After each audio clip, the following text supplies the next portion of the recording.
Shalom sahabat Mitra Rema. Hari ini kita akan sama-sama mendengarkan firman Tuhan yang terambil dalam kitab Ayub 1 ayat yang ke-11 sampai ayat yang ke-12 yang berkata demikian. Tetapi ulurkanlah tanganmu dan jamalah segala yang dipunyainya, ia pasti mengutuki engkau di hadapanmu. Maka firman Tuhan kepada iblis, nah segala yang dipunyainya ada dalam kuasamu, hanya jangan engkau mengulurkan tanganmu terhadap dirinya. Kemudian pergilah iblis dari hadapan Tuhan. Demikianlah firman Tuhan, dan firman ini akan sama-sama saudara dan saya renungkan di hari ini, yang saya beri judul peperangan rohani berlapis. Jadi suatu peperangan rohani yang berlapis, dan ini terjadi dalam satu hari bagi Ayub. Dan kita mau belajar, ada pewahyuan yang Allah bukakan bagi saya untuk saya share ini buat saudara tentang peperangan rohani berlapis yang dialami oleh Ayub. Saudara yang saya kasihi dalam Tuhan Yesus Kristus, kita mau lihat sebelum terjadi peperangan itu, sebenarnya Tuhan mengizinkan supaya Tuhan mau membuktikan buat iblis bahwa sekalipun iblis melakukan segala sesuatu bagi Ayub, tapi Ayub tidak akan mengutuki Tuhan. Ini kata kuncinya. Jadi tujuan iblis adalah supaya Ayub mengutuki Tuhan. Itu kalau saudara lihat di ayat yang tadi saya baca. Iblis bilang kalau kamu ambil semua yang punya Ayub, pasti dia akan mengutuki engkau Tuhan. Dan kita mau lihat, saya mau share pewahyuan ini buat saudara.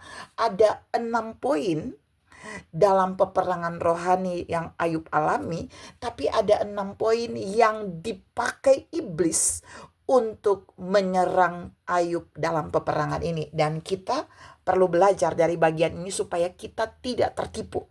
Kita mulai dengan cara pertama yang dipakai iblis untuk menyerang Ayub. Yang pertama itu ada pada Ayub 1 ayat 13 sampai 15. Jadi iblis memakai orang-orang Sheba untuk merampas semua keledai dan sapi Ayub. Setelah sudah dirampas, lalu orang-orang Sheba ini membunuh semua penjaga atau karyawan Ayub. Cuma satu yang dibiarkan hidup. Saudara yang saya kasihi dalam Tuhan Yesus Kristus, poin 1, iblis memakai orang-orang Sheba. Kalau saudara lihat di dalam Yesaya 45 ayat 15, orang-orang Sheba itu adalah orang-orang yang berpostur tinggi, orang-orang seperti raksasa. Jadi poin 1, iblis memakai orang-orang kuatnya, lalu dia memakai itu untuk menghancurkan, menyerang Ayub dengan cara merampas semua kambing domba, keledai, sapi Ayub, dan membunuh penjaga-penjaganya. Jadi poin 1, iblis pakai cara premanisme. Jadi orang-orang jahat yang terlihat jahat, itu yang iblis pakai untuk menyerang Ayub. Tapi perhatikan, waktu salah seorang penjaganya yang hidup datang mengabarkannya kepada Ayub, Ayub tidak terpancing. Ingat, Ayub tidak terpancing. Ayub tidak meladeni peperangan yang iblis lancarkan. Pertama.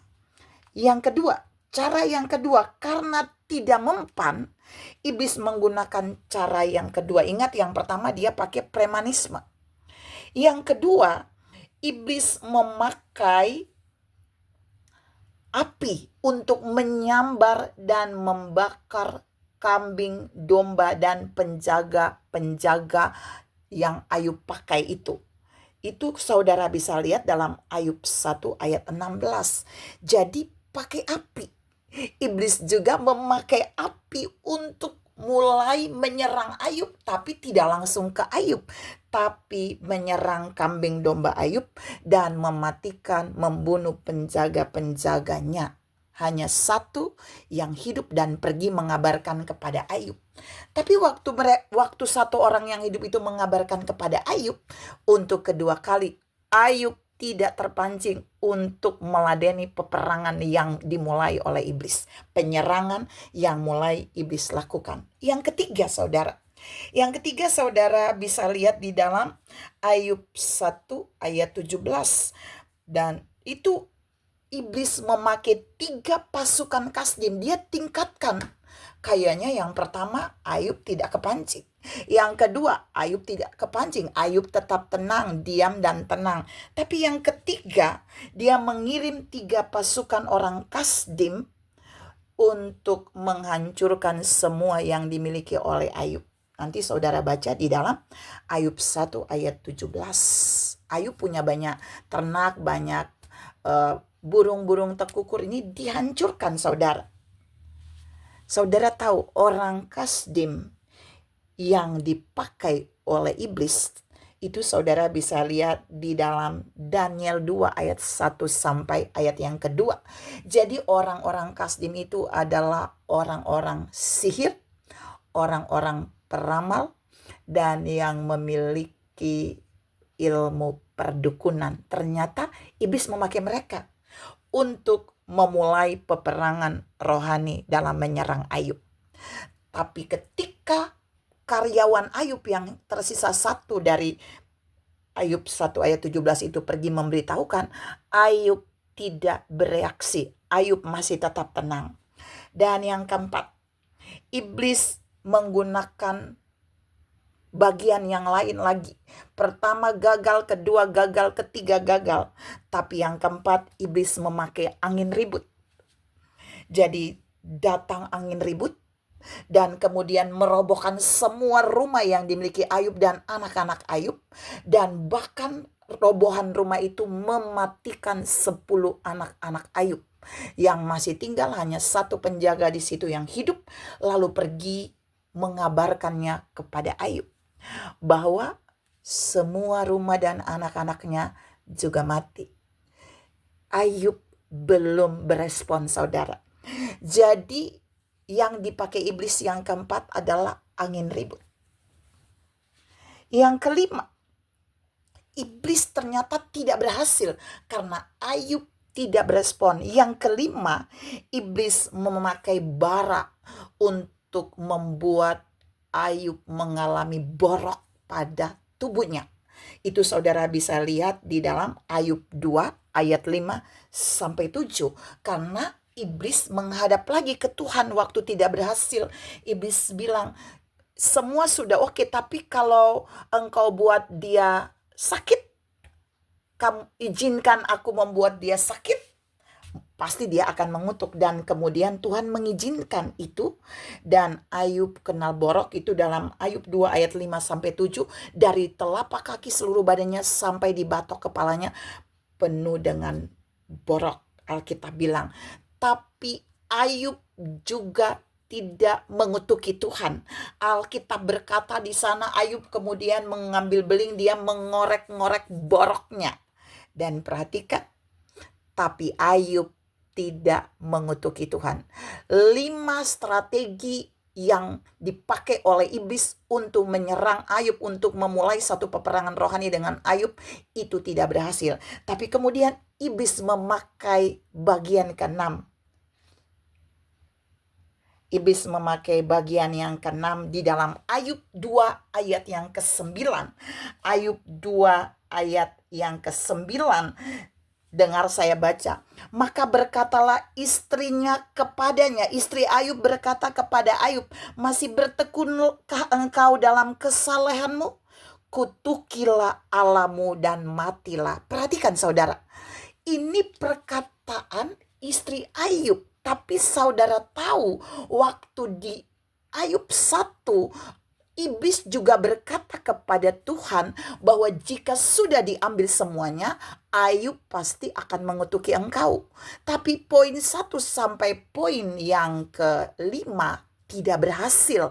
Dan yang terakhir iblis memakai istri Ayub supaya Ayub bisa mengutuki Tuhan. Tapi kali ini iblis tidak berhasil. Berbeda dengan Adam dan Hawa di Taman Eden, iblis memakai Hawa untuk membuat Adam jatuh dalam dosa dan kemudian terusir dari Taman Eden bersama-sama dengan Hawa keluar. Menjadi hubungan dia dengan Tuhan putus. Tapi di kitab Ayub ini, istri Ayub yang dipakai iblis supaya Ayub mengutuki Tuhan itu juga tidak berhasil. Di mana tidak berhasilnya? Di Ayub 2 ayat yang ke-10 ini keren banget. Ayub meresponi apa yang dikatakan oleh istrinya. Istrinya bilang, sekarang kamu kutuki saja Tuhanmu. Tapi di Ayub 2 ayat 10 Ayub menjawab istrinya. Kali ini Ayub berespon loh saudara. Untuk bagian ini Ayub memberikan respon. Ini sudah bagian penyerangan terakhir yang iblis buat bagi Ayub. Peperangan rohani terakhir yang iblis buat untuk menyerang Ayub melalui istrinya. Ayub kemudian meresponi di dalam Ayub 2 ayat yang 10. Tetapi jawab Ayub kepadanya, engkau berbicara seperti perempuan gila. Apakah kita mau menerima yang baik dari Allah, tetapi tidak mau menerima yang buruk?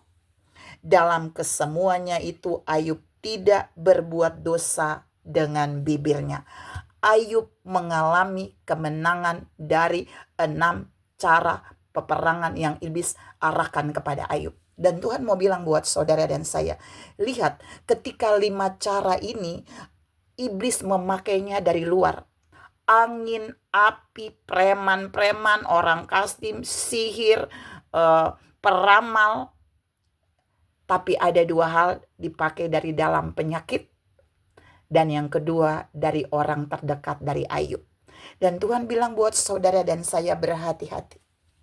Karena tahun ini Tuhan juga akan menunjukkan bagaimana saudara dan saya sungguh-sungguh menjadi orang seperti Ayub rohani yang bertahan di dalam peperangan, tidak menyimpang dan tidak pernah berpikir negatif terhadap Tuhan, tidak pernah menyalahkan Tuhan atas setiap hal yang terjadi. Saudara dan saya harus bertahan dalam peperangan itu sampai kita memenangkan pertempuran di dalam peperangan rohani. Karena ingat, peluru yang dipakai oleh iblis, 6 cara itu yang menyerang Ayub bisa saja datang kepada saudara dan saya. Entah yang pertama, kedua, ketiga, keempat, dan kelima. Tapi percayalah bahwa ketika Allah mempercayai saudara dan saya untuk tetap hidup, bergaul, jujur, saleh seperti Ayub, maka kita pasti akan memenangkan pertarungan peperangan rohani itu dengan kemenangan yang gilang gemilang seperti yang Ayub alami. Tuhan memberkati saudara berlimpah. Salam memenangkan peperangan rohani yang berlapis dalam hidup kita. Amin.